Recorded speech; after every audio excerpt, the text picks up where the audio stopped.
Қайырлы күн достар, каналыма қош келдіңіздер. Бүгін сіздерге қазіргі таңда мастер-класстарда хит болып жатқан тюльпан самсаны рецептісімен бөлісетін боламын. Көріп тұрғандарыңызда өте әдемі болып шығады және дастархандарыңыздың сәнін келтіретініне сенімдімін. Менімен бірге жасап көріңіздер, видеоны соңына дейін қараңыздар.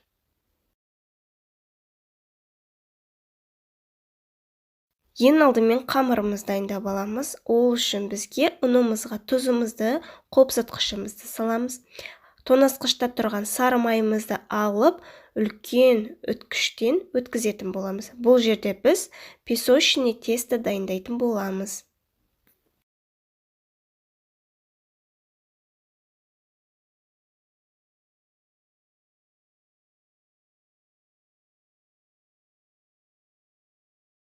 Өткіштен жақсылап сары майымызды өткізіп алдық. Енді қолымыздың көмегімен жақсылап крошка жасаймыз.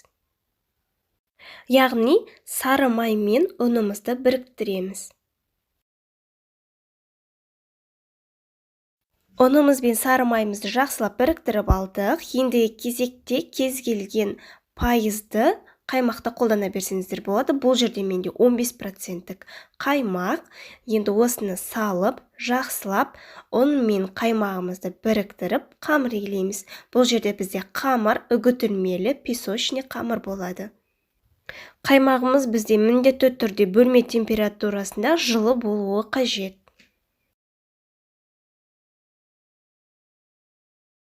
Дайын болған қамырымызды ыдысынан босатып, дастарханымызға қойып, екі қолдың көмегімен жақсылап басамыз.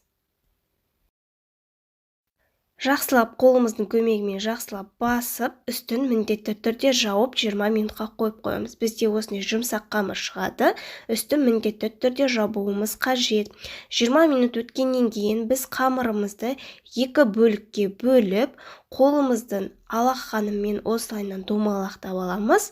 Яғни колбаса тәріздес қылып жасап аламыз да, оны бірнеше бөліктерге бөлеміз. Өздеріңіз қалауларыңыз бойынша, ол үлкен қылып, кішілеу қылып өздеріңіздің қалауларыңыз бойынша бөлсеңіздер болады. Бұл жерде мен өте кішілеу, өте үлкен қылмадым. Біздің самсаларымыз піскеннен кейін 2 есеге ұлғайып пісетін болады. Сол себепті мен осылайынан орташа қылып жасап шықтым. Барлығын бірнеше бөліктерге бөлгеннен кейін осылайынан домалақтап қойып шығамыз. Бізге қазір жайғанымызға ыңғайлы болуы үшін.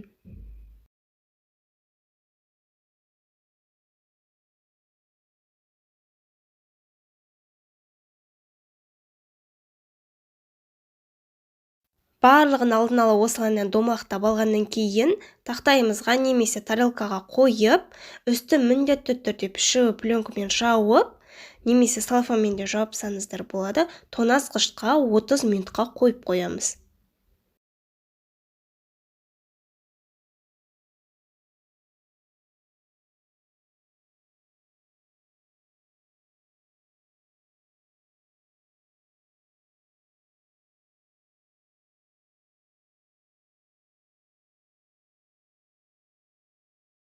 Қамырымыз тоңазытқышта 30 минутқа тұрғанға дейін біз салмасын дайындаймыз. Өздеріңізге ыңғайлы, өздеріңізге ұнайтын салманы қолдана берсеңіздер болады.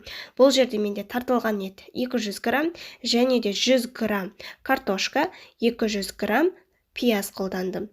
Дәміне қарай тұз, бұрышын салып, жақсылап араластырамыз.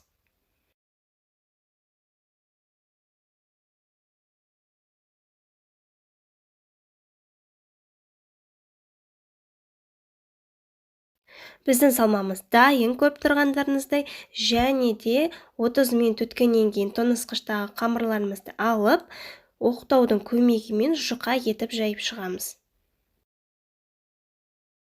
Жабысып қалмау үшін кішкене ғана ұн себелеп отырып, жұқа етіп домалақ қылып жайып шығамыз.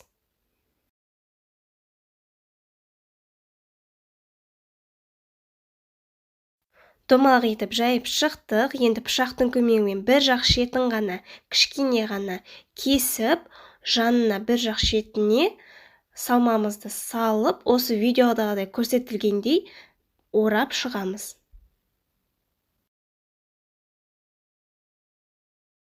Бізде осындай үшбұрыш тәріздес болып шығады, және де астыңғы бөлігін осылайынан жабыстырып шығамыз. Міндетті түрде жақсылап жабыстырып шығыңыздар, ашылып қалмау үшін осындай бізде әдемі тюльпан шығады. Келесі бөлігінде бір мәрте көрсетіп жіберейін сіздерге түсінікті болу үшін.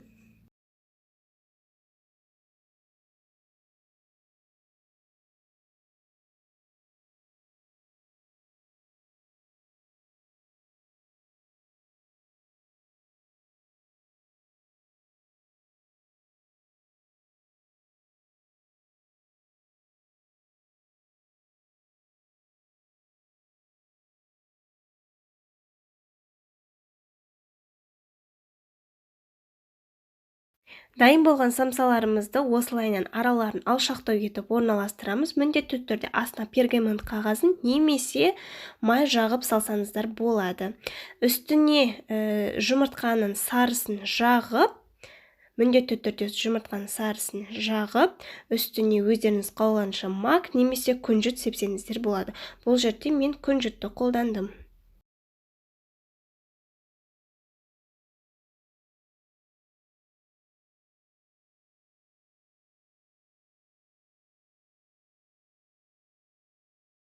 Дайын болған самсаларымызды алдын ала қыздырылған пеште 180 градуста 30-35 минутта пісіріп аламыз.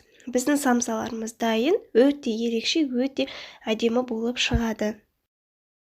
Достар, міндетті түрде осы рецепт бойынша жасап көріңіздер. Дастархандарыңыздың сәнін келтіретініне 100% сенімдімін.